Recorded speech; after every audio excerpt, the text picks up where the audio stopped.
There are 70 students in math or English or German.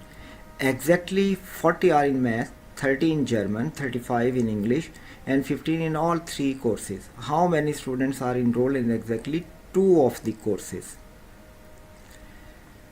तो इसका data देखते हैं। डाटा हमारे पास ये है कि 40 मैथ में, जर्मन में 30, इंग्लिश में 35 और टोटल 70 हैं।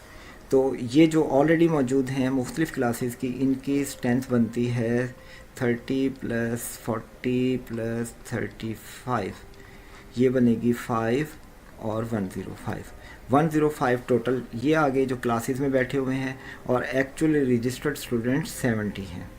अब इसमें exactly 40 are in math, 30 German, 15 all three courses. अब ये 15 वो हैं जो 3 दफ़ा काउंट हो रहे हैं, हमने इसे एक दफ़ा काउंट कराना है, इसलिए इसका डबल इसमें से माइनस हो जाएगा। बाकी बच गया 75।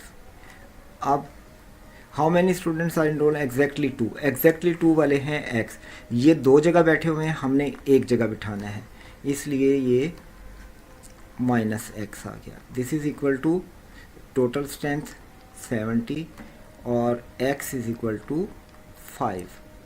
ये आपके पास आंसर आ गया जो कि ऑप्शन सी में दिया गया है और यही इसका करेक्ट आंसर है।